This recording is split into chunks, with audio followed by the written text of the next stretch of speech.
إن الحمد لله نحمده ونستعينه ونستغفره ونعوذ بالله من شرور أنفسنا ومن سيئات أعمالنا من يهده الله فلا مضل له ومن يضلل فلا هادي له وأشهد أن لا إله إلا الله وحده لا شريك له وأشهد أن محمدا عبده ورسوله لا نبي ولا رسول بعده يا أيها الذين آمنوا اتقوا الله حق تقاته ولا تموتن إلا وأنتم مسلمون يا أيها الناس اتقوا ربكم الذي خلقكم من نفس واحدة وخلق منها زوجها وبث منهما رجالا كثيرا ونساء واتقوا الله الذي تساءلون به والأرحام إن الله كان عليكم رقيبا أما بعد فإن أصدق الحديث كتاب الله وخير الهدي هدي نبينا محمد صلى الله عليه وسلم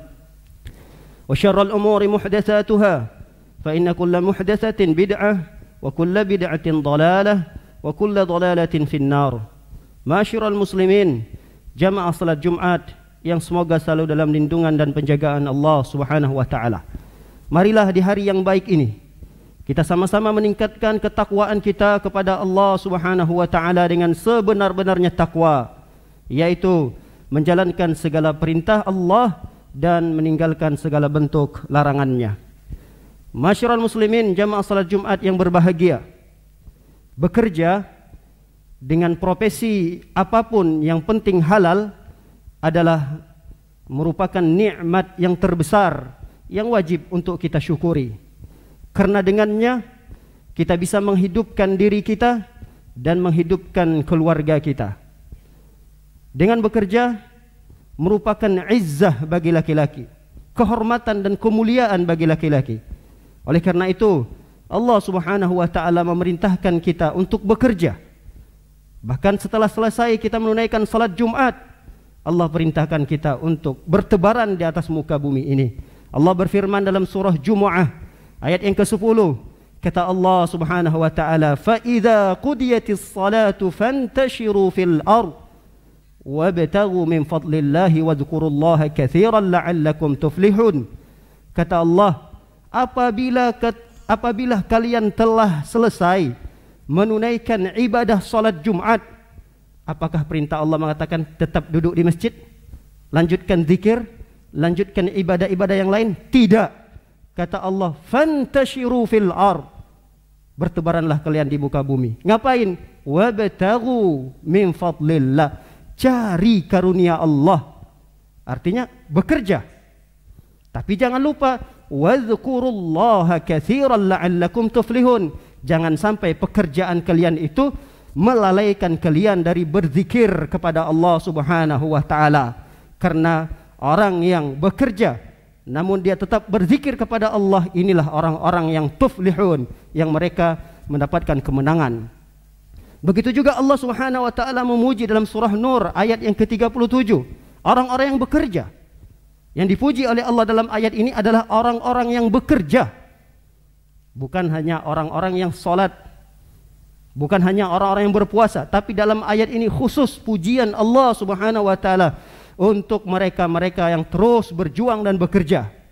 Kata Allah Subhanahu wa taala, rijalun la tulhihim tijaratun wala bai'un an dzikrillahi wa iqamis shalah wa ita'iz zakah yakhafuna yawman tataqallabu fihi alqulub wal absar. Kata Allah Subhanahu wa taala, para laki-laki, rijalun, mereka para laki-laki, la tulhihim tijaratun, yang pekerjaan mereka, yang tijarah, perdagangan, jual beli mereka tidak melalaikan mereka dari berzikir kepada Allah, tidak melalaikan mereka dari iqamis salah, mendirikan salat, dan tidak melalaikan mereka untuk mengeluarkan zakat. Mereka-mereka inilah yang dipuji oleh Allah Subhanahu wa taala. Oleh karena itu, pada zaman Rasul sallallahu alaihi wasallam keluar seorang laki-laki dalam kondisi begitu gagah dan semangatnya. Keluar dari rumah melewati Rasul sallallahu alaihi wasallam dan beberapa para sahabat. Ketika para sahabat melihat sahabat yang begitu semangat, begitu gagah untuk bekerja, ada di antara sahabat yang berkomentar. Apa kata mereka? Ya Rasulullah, "Lau kana hadza fi sabilillah." Andai kata laki-laki ini keluar dari rumahnya dengan begitu gagahnya, dengan begitu semangatnya, dia gunakan untuk berjihad di jalan Allah. Apa jawaban Rasul sallallahu alaihi wasallam dari komentar sahabat ini? Kata Rasulullah, "In kana kharaja yas'a ala waladin sigharin fahuwa fi sabilillah.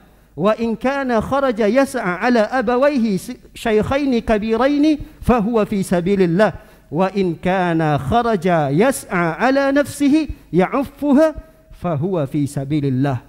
Rasul pun menjawab komentar dari sahabat tadi seakan-akan menyepelehkan, melihat dengan mata sebelah dari perbuatan sahabat yang begitu gagah, begitu semangat, begitu rajinnya keluar dari rumah untuk bekerja.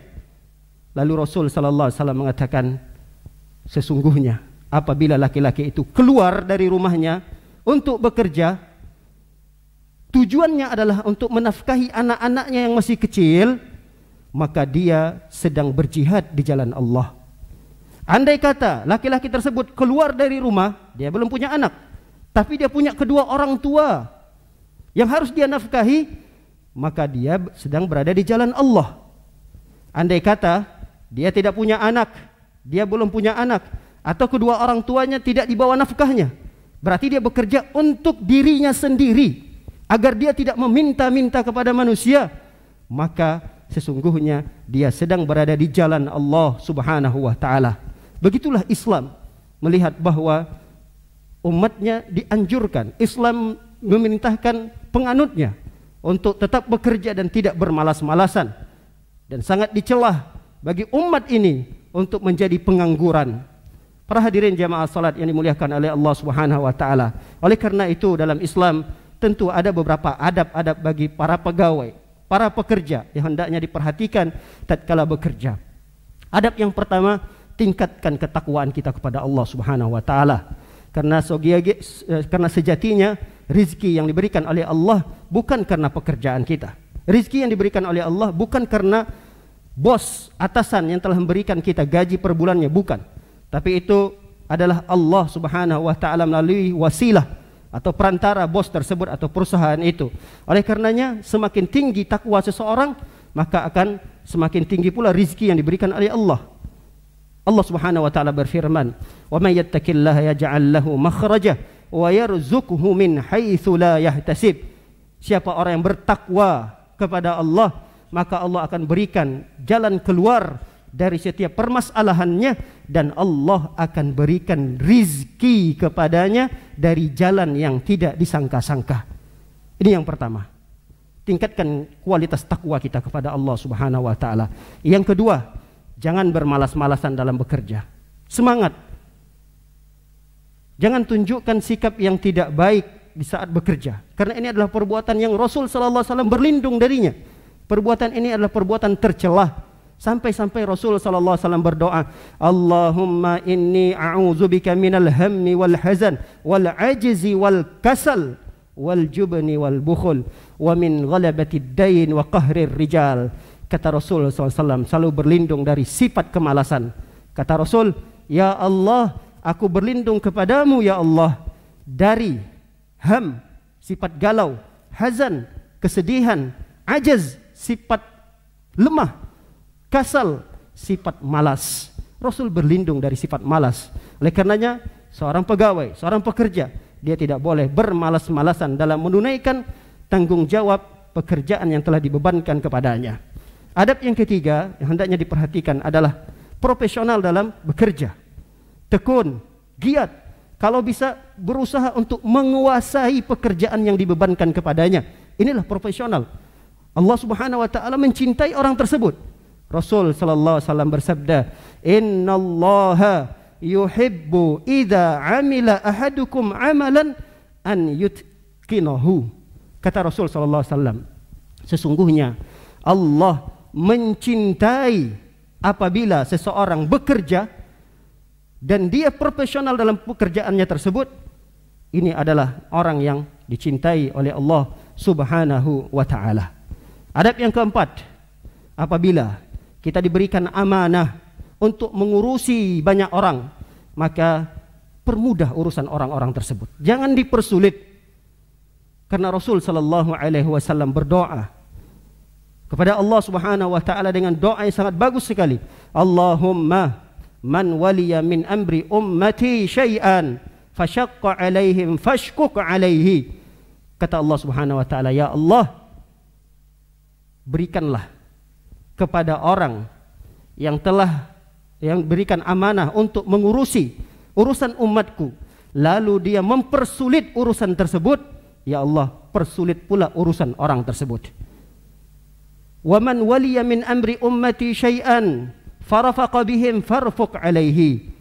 Kata Rasul SAW, ya Allah, jika ada orang yang diberikan amanah untuk mengurusi umatku, lalu dia berlemah lembut, lalu dia memberikan kemudahan dalam urusan tersebut, ya Allah, mudahkan pula, berlemah lembutlah ya Allah kepada orang tersebut.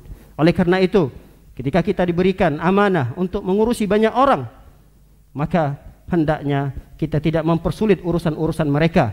Berusahalah untuk berlemah lembut, berusahalah untuk memberikan kemudahan-kemudahan, karena kita akan mendapatkan balasan setimpal dari Allah Subhanahu wa taala.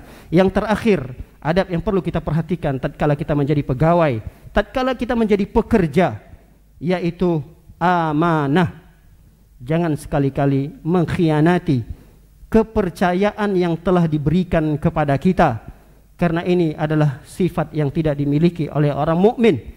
Allah Subhanahu wa taala memerintahkan kita untuk selalu menunaikan amanah yang telah diberikan kepada kita. Innallaha ya'murukum an tu'addul amanati ila ahliha.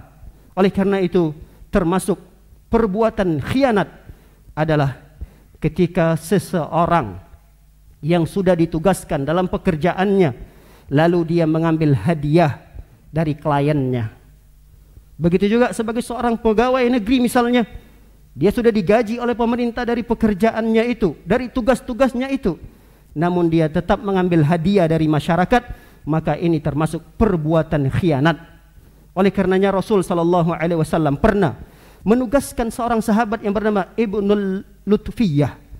Ibnul Lutfiyah adalah seorang pegawai yang diangkat oleh Rasul sallallahu alaihi wasallam. Artinya dia telah digaji oleh pemerintah, telah digaji oleh Rasul sallallahu alaihi wasallam, dan tugasnya jelas, mengambil harta zakat, menghitung, lalu kemudian diambil harta zakat tersebut.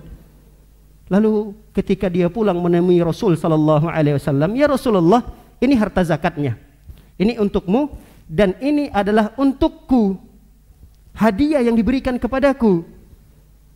Mendengar sontak ketika Rasul sallallahu alaihi wasallam mendengar ucapan ini, Rasul pun langsung naik ke atas mimbar dan mengatakan kepada para sahabat, bagaimana kondisi seseorang yang sudah ditugaskan, dia sudah digaji dari pekerjaannya, lalu kemudian ketika dia pulang dari pekerjaannya itu, dia mengatakan, ini adalah tugasku, yaitu memungut harta zakat, dan ini adalah bagian untukku karena ini hadiah. Kata Rasulullah SAW, apakah ketika seorang laki-laki itu duduk di rumah ayahnya, duduk di rumah ibunya, akankah hadiah itu datang kepadanya? Gak mungkin. Berarti hadiah itu terkait dengan apa? Dengan pekerjaannya. Sedangkan pekerjaannya itu sudah digaji oleh perusahaannya. Kita tidak berbicara hadiah perusahaan dengan perusahaan. Ini tidak ada masalah. Perusahaan mentraktir karyawan perusahaan yang berikutnya. Ini tidak ada masalah. Yang jadi masalah adalah perorangan pegawai, pekerja, lalu dia mendapat hadiah atas pekerjaannya tersebut, sedangkan pekerjaannya itu sudah digaji. Maka ini adalah salah satu bentuk pengkhianatan dalam pekerjaan yang dia ditunaikan, pekerjaan yang telah diamanahkan kepadanya. Demikian khutbah yang singkat ini. Barakallahu lakum wa baraka fi kitabihil karim wa nafa'ani wa iyyakum bima fihi minal ayati wa dzikril hakim. Fataqabbalallahu minni wa minkum tilawata innahu huwal ghafurur rahim.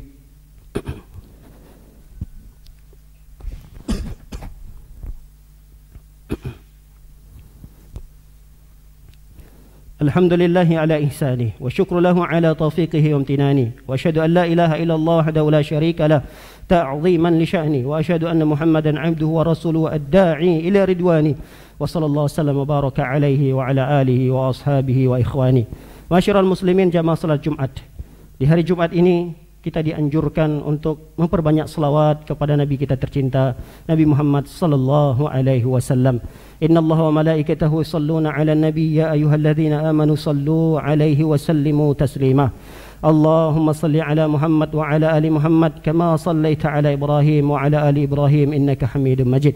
Allahumma barik ala Muhammad wa ala ali Muhammad kama barakta ala Ibrahim wa ala ali Ibrahim innaka Hamidum Majid. Allahumma ighfir lil muslimina wal muslimat wal mu'minina wal mu'minat al ahya'i minhum wal amwat برحمتك يا أرحم الراحمين. اللهم إنا نعوذ بك من الهم والحزن والعجز والكسل والجبن والبخل ومن غلبة الدين وقهر الرجال. ربنا ظلمنا أنفسنا وإن لم تغفر لنا وترحمنا لنكونن من الخاسرين. اللهم إنا نعوذ بك من البراس والجنون والجذام ومن سيء الأسقام. ربنا آتنا في الدنيا حسنة وفي الآخرة حسنة وقنا عذاب النار. وصلى الله على نبينا محمد وعلى آله وصحبه وسلم أجمعين. أخير دعوانا الحمد لله رب العالمين. قيموا الصلاة.